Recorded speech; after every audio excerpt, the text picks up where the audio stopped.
Welcome to Prediction News Update. I'm Chris Gerlach with Prediction News, and today we've got Gaeten Dugas here with us today. He's the top 100 Kalshi trader, and we're going to ask him about why he gravitated toward the culture markets, what he wants to see in terms of insider trading protections on different platforms, and what value he gets out of different tools in the industry besides just the platforms themselves. Like this video, subscribe to our YouTube channel at Prediction News to see more of these interviews, and follow us on X for our breaking news content at Prediction News. Now, let me tell you about Prediction Edge. The 2026 elections are going to be a wild ride with more than 450 House and Senate seats up for grabs. Incumbents and the new wave of rising candidates are going to be battling it out for public office. Prediction Edge is a new election platform that brings together real time prediction market prices, candidate profiles, fundraising, polling, and endorsements. Prediction Edge is really the smarter way to follow the elections. Gaten, let's get into it. I know you've traded political markets and you like some of the legislative battle markets. I saw some of your recent government shutdown trades as well. But why did you gravitate toward the culture markets initially as well? So pretty much all my trading comes from interest. So it's not like I trade something or I find a market and then I become interested in it. Mm-hmm. It's the other way around. Like I really enjoyed politics for a long time Mm-hmm. before I found predictive and prediction markets. Mm-hmm. So it was just a way to channel one of my interests. And then pop culture is the same thing. Like I follow music quite a bit. I follow movies quite a bit. You can see I'm in my home theater room in my house right now. I'll just watch a ton of movies. So once Kalshi started doing Rotten Tomatoes markets and Spotify markets, it was just another way to channel something I enjoy into a way to make some money. What have you watched recently that we should know about? I watched Ferris Bueller's Day Off last night, and I watched all Nice. 8 Harry Potters with my kid over the past 2 weeks. Oh, that's a good couple of weeks then. I Yeah, finally got my wife to watch some of those classics like Ferris Bueller and Back to the Future and some of those she hadn't seen yet. I've been going nuts on buying the Ultra HD Mm-hmm. format so that it looks awesome on the TV and that it's got the full surround Mm-hmm. sound. So yeah, I'm watching Nice. that. It's a great way to get your kids' culture. That's what my dad did with me growing up too. Um, but let me ask you about how you approach information, not just in trading, but how has your trading activity impacted how you approach information just out in the real world, out in the wild? I'd say that the biggest difference is just how I process the political information. Um, Most people, like if you're on Twitter, you can see how it just becomes a big like an arena for people to argue and they get passionate about it. And I think what prediction markets do is they help you remove a lot of that passion. Mm, There's studies out there that show like if you show images of medical procedures to just a regular Joe, it like triggers their emotional responses. But if you do that to a doctor, it triggers like their analytical parts of their brain. And I mm, think you kind of train yourself to do that. You have to remove the emotion, so you're not betting on like an Amy McGrath to win in Kentucky over Mitch McConnell because you hate Mitch McConnell. You gotta be more objective about it and say no, this is going to be a blowout. So mm. it's really about separating the passion or removing the passion and just focusing on the analytical side of things. How much do you think, not just the political commentary, but just regular viewers of CNN who are seeing prediction market prices live, how much do you think they're buying into skin in the game and just looking at these prices like forecasts? Um, I don't really have a feel for that quite yet. I think a lot of people just find it invasive because they don't want gambling and that type of probability to be every aspect of Mhm, their lives. mhm, But maybe over time, people will begin to see more of the value in it. That instead of just two pundits arguing past each other with no mhm. consequences when they're incorrect about something, that looking to people who are actually putting money on the line to make these predictions, you'll probably get the most accurate result. Mhm. How soon do you think it'll be until we start seeing prediction market traders on as political analysts on some of these shows? It might not be too far off. I actually had an interview with a TV exec like a week ago, and Oh, they're well. trying to come up with ideas on how to explore the prediction market space. And one of my suggestions was to get pundits on there, but when they say something, Mhm, like be able to challenge them and make them put money on the line. That way, you don't just have people blowing hot air, making claims that they themselves don't even believe. If Mhm. you know, if they make a claim like that and it can cost them 10 grand or whatever, they're probably gonna shoot straight a lot more. Yeah, you can make them bet on black or what's the word for blue Texas? Lexus? Lexus, yeah. Yeah, there it is. Wow, that was so hard to get out. Do you have a strong position on Blexit one way or the other? Or not Blexit, I'm back in 2016. Lexus. It's mostly a meme position. I've got a couple thousand shares at like 31 cents. I'm actually up on it right now. And I don't think it's out of the question, but it's one of those positions that I'm going to be quick to bail out on as soon as I see signs that it's not a real thing. Mhm. How soon do you think it'll be until you begin to see signs that you need to pull out of that market? Maybe next month. So the primary is next month. I really think that the Democrats only have a chance if it's Tallarico versus Paxton. Hmm. Um, so if Cornyn wins his primary or if Crockett wins her primary, I'll just bail on it. I'm not gonna go down with the ship just because I think it's funny. Right.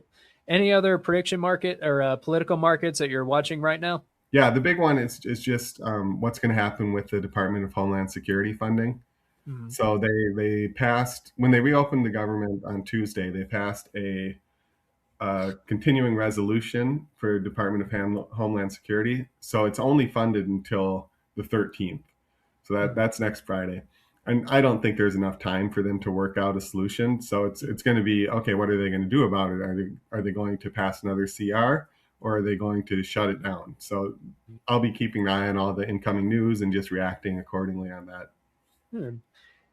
One more question on politics. How do you filter some of the more credible uh, maneuvers within Congress? Are you watching what people are saying, or are you really watching basically Legiscan or Congress.gov to see where, what bills are realistically making their way through? I have a well curated list of accounts on Twitter that I follow. Like I Mm, almost never check Congress.gov. I'll read the Punch Bowl in the morning. I'll read Politico's newsletters in the morning, and that does a pretty good job of laying out where things are. And then when it's a heavy action week, you just got to be glued to Twitter, and you've got to look for the Thune quotes, the Michael Johnson quotes, the Trump quotes, because mm, those are the types of things that are really going to move the market. And as soon as you see those, you have to do the analysis pretty much in real time and mm, react accordingly. An example of that was on Thursday of last week. So this was still when the we were unsure if they were going to shut down or not. mm. And Thune, there was a tweet that Thune said that, oh, Trump just won't shut it down. Like, even if we don't fund it, Trump just won't shut it down.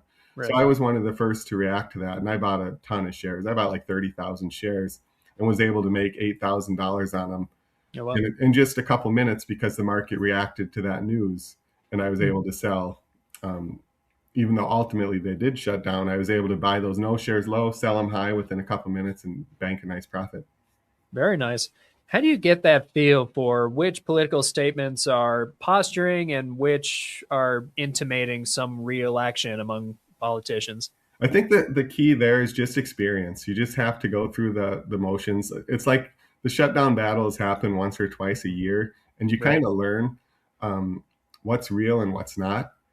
Like a perfect example of this was on Tuesday, and I played this kind of poorly because I loaded up on shares before the Mhm. vote, but I knew that during the vote, it was going to end up with like 4 or 5 Republicans that wait till the end to hold out and try and get some attention from leadership, and then they ultimately flip. Like they flip every time, but the market drove the prices down to like 60 cents.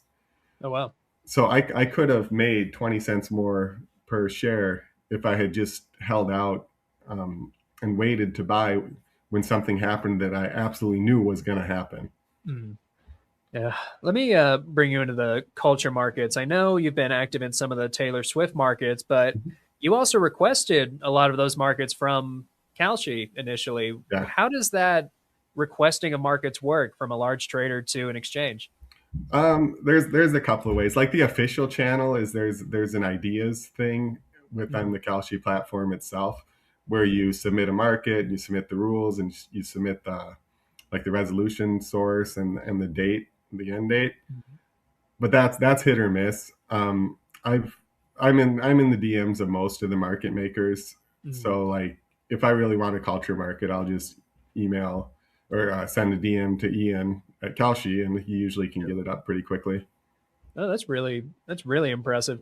How how do you guard against insider trading or defend yourself against somebody who could potentially be an insider on some of these more, I don't want to say obscure markets, but increasingly niche where the data sources are, you know, more difficult to access for the public to the point where maybe an employee may be the only one who could be able to access it in say the minute after the data source is made available.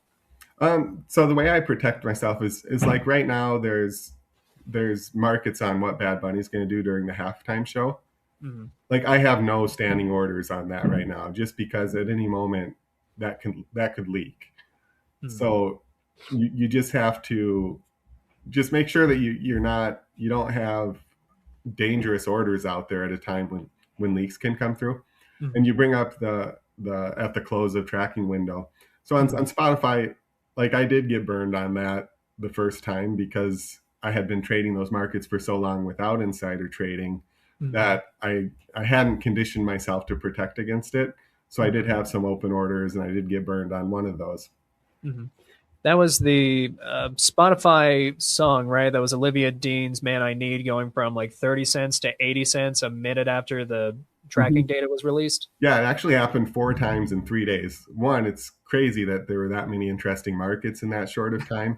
But then all four of those markets, the heavy underdog suddenly shot up to a huge favorite right Mm-hmm. when the tracking window closed. So with Spotify, it's not midnight to midnight like Eastern time or anything like that. Right. It's midnight to midnight UTC, which in Eastern time is 7 p.m. to 7 p.m. So Mm-hmm. what we'd see is at 7 p.m., like whatever the winner was, it would just shoot up, like instantly Right. shoot up. And it's like that doesn't happen by coincidence. Like nobody's going to be 90% confident that the song that was 5 cents Mm-hmm. 5 minutes ago is going to be correct unless they had access to the data. Mm-hmm. So, what makes you confident that in that case it was an insider instead of, say, a sharp trader or a bot? Mostly because of the patterns. Like it could have been one of two things. It could have Mm-hmm. been an insider who had access to backend data, or it could have been that data was leaking somehow. Mm-hmm. But I was almost 100% confident that it wasn't just Mm-hmm. somebody randomly deciding that they're super confident on something right when the tracking window closes. And there was other evidence that people sent me that was Mm-hmm. like they outed that they had a very good idea just through some rudimentary investigation of exactly who it was. Oh, So interesting. yeah, so I was almost 100% confident that it was insiders, just combining all the evidence that we had. Yeah. What kind of evidence was there that it was a type of insider somebody? I don't want to reveal all of that, but Mhm. he wasn't very good at covering his tracks. Let's just say that. Okay. I will leave it there then. You mentioned earlier with the Bad Bunny Super Bowl markets, you're not participating in that. You're worried about a data leak that could happen and just throw the price completely out of whack. When you're looking at markets to participate in that you're interested in, how much are you thinking about the information underlying those trades and those prices from other people? I give quite a bit of importance to that. Like like I'll do the Spotify markets and I'll do those with some decent size because I know that I have access to the same data as everybody else. But then in the same space, we've got the Billboard markets, but the source for Billboard is Luminate, which is a subscription service that costs like 10 grand a year. Oh, well. So subscribers to that have way more data than I do. So I never feel super comfortable about going big on that just because other people will have better information. Mhm. Yeah, that makes sense. You don't want all of the sharps trading with their own information against each other. Yeah, they get more granular information. Like on Spotify, you can see how many streams there were total. But Mhm. for Billboard, it matters how many of those were paid streams versus ad supported streams. Mhm. And without that information, I can't do the level of calculations needed to be confident. Right. Without, I know you can't give away the really granular, specific ways you find an edge, but I do want to know how you balance uh, getting the granular data you need to arrive at a very specific price that you're willing to trade at. How do you know when you've found what you've needed? So I just pull in the data. So I've got lots of historical data showing how different songs have performed. And there's a cycle to it. Like the day that a song drops, it's almost always the day that it has its best performance. Mm-hmm. And that's almost always a Friday. And then Saturday, it'll typically drop like 30 to 50%. And then Sunday, it'll drop another 30 to 50%. Monday, it'll bounce back. So I've got kind of different profiles for songs. Mm-hmm. So like one would be a flop, another one would be a big hit, and Mm-hmm. another one would be just an average song. So I try to classify which one it will be, and then that leads me on which path it's going to take, Okay. and then that gives me enough information to just be able to project accurately enough to make money. Very cool. You still have a full time job as well on top of all this, right? Yeah. So you like throughout my day, I've got my personal computer here with Kalshi up, and I got my work computer here, just calling into Nice. meetings or whatever. Very cool. How do you balance the full time job with the trading job live while you're in a Zoom meeting or something? It's a pretty easy job, Yeah. so it doesn't occupy too much of my time.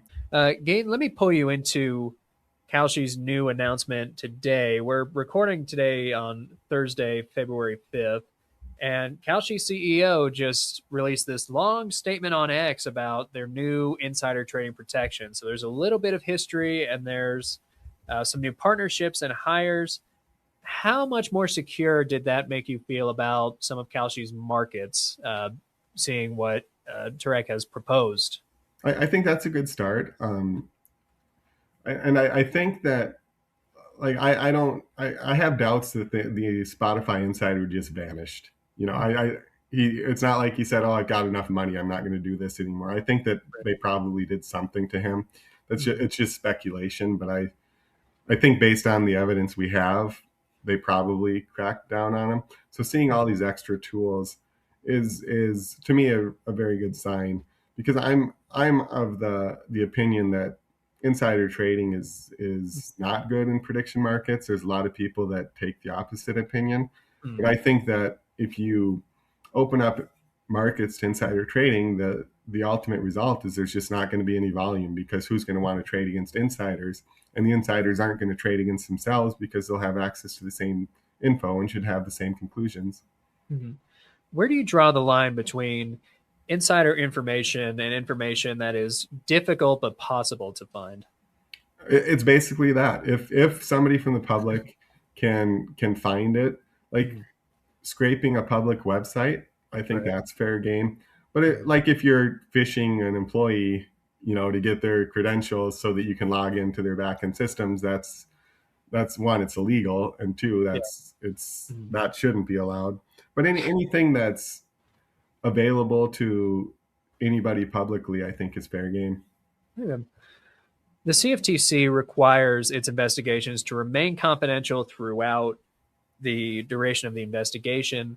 How do you think that approach may have to change in the event contract era when you have so many contracts, so many new markets, and frankly, not a lot of patience for a 4 year investigation?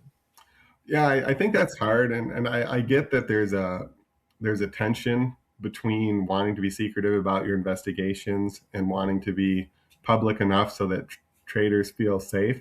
And I Mhm. think that they've been leaning too hard on the privacy side of things. Like you don't need to say Chris was Chris works at Spotify and he was running queries against the live data at 7 o'clock.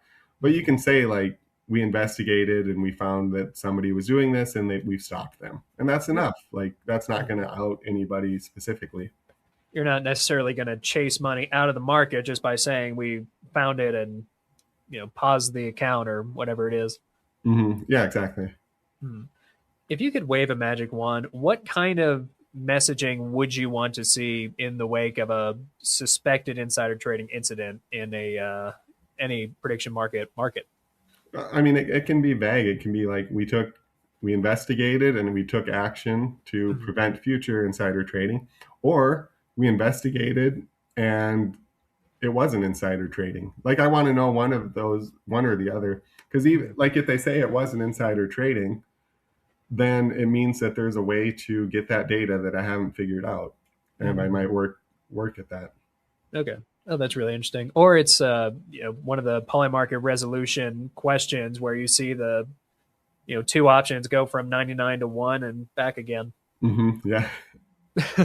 How much trading are you doing on Polymarket now? I remember seeing in an interview that you backed off some, but I have the app and I've got like $13 in it for the US one. I'm just okay. waiting for them to do more on the US side to Mhm. jump back in there. So right now I've got like 290,000 on Kalshi and $13 on Poly. Okay. So you really value that regulatory structure that Kalshi has in place. That's a big part of it. The other part of it is since I'm fairly well known in the space, I don't love having my positions um, public, Right. especially since I trade a lot of low volume markets Mhm. because the culture stuff just it doesn't get the action that the sports or the politics do. So I Mhm. don't want to be buying a certain position and suddenly I can't buy anymore because a whole bunch of people are tailing me. Right. What do you think of the crypto industry's enthusiasm about prediction markets? How do you think they and how do you think that kind of degen crypto attitude is impacting the industry and your ability to find a safe, reliable platform? Um, like mostly I've just found it annoying because they try and treat the they try and treat prediction markets like as the thing, like it's a meme coin or something to pump up. Right. So everybody's like, "Oh, we're so early." It's like just predict correctly. You don't need to pump Kalshi to make money. You just need to find stuff that you know and predict it correctly. Like initially, I had some concerns that we get all this brain power from crypto coming in. I thought, okay, maybe like Spotify's not that hard. Why don't they just solve Spotify? You can build models. Mention Mhm. markets, same thing. But I haven't really seen that in practice yet. Mhm. Are you seeing any programs or products in any of these builder programs that you're interested in the future or you think might grow to become important in the industry? Nope. No, no, I get a Yeah. half dozen DMs a week asking me to provide feedback on tools, and I just Oh, don't yeah. have time for that. Yeah. I get Um, some of those myself. yeah, I don't know. I guess I'm just old school. I got a mouse and a Twitter account and a Kalshi account, and that's pretty much all I Mhm. need to make money so far. That's interesting. So you're not using like the terminals or any of those other third party pieces. You're just, it's you and the mouse and the research. I don't even have a second monitor. Oh, nice. Yeah, you are old school, huh? Yeah, yeah. Mhm. It's part of it's just I've got two computers side by side, so there's not a ton of desk space. Yeah, you've already got it done anyway. Um, what do you think of? There are some products and projects that are being worked on right now that aim to either lend prediction market positions out or to leverage them so that you can buy $10 worth of contracts for $1 or something like that. What do you think the impact of unleashing that onto just all the retail traders would be? Sounds like a horrible idea. Yeah, Like most people lose, um, right. so it would just make them lose quicker and Mhm. potentially be disastrous for them. So I think it might be useful for well, most people in my position already have quite a bit of capital. So Mhm. I don't know. It seems like Mhm. a recipe for trouble for a lot of people. Yeah. How much are you leveraging on duplicate markets, or are you really just focusing on the single ones that are on what you're trading on and interested in? The latter, I might be in 20 markets right now, Hmm. and that's it. Very nice.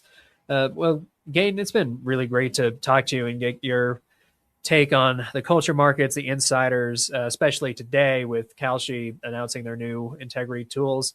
Where can we follow you to keep up with your thoughts on the industry and some of your big trades you're willing to share? Just Twitter. That's the only place I really publish anything. It's at Gaeten D on the screen. So follow me there. I don't expect 100% predicted market content. I just tweet whatever comes to my mind. So you might find me annoying if you're just planning on looking for alpha because you're not going to get it from Oh, most. I love the political commentary. I love watching you talk about Texas and Congress. I'm a Texas native myself, so Oh, excellent. um, well, thank you all so much for listening. Make sure to like this video, subscribe to our YouTube channel at Prediction News, and follow us on X at Prediction News. Gaten, thanks so much for swinging by. Thanks for having me.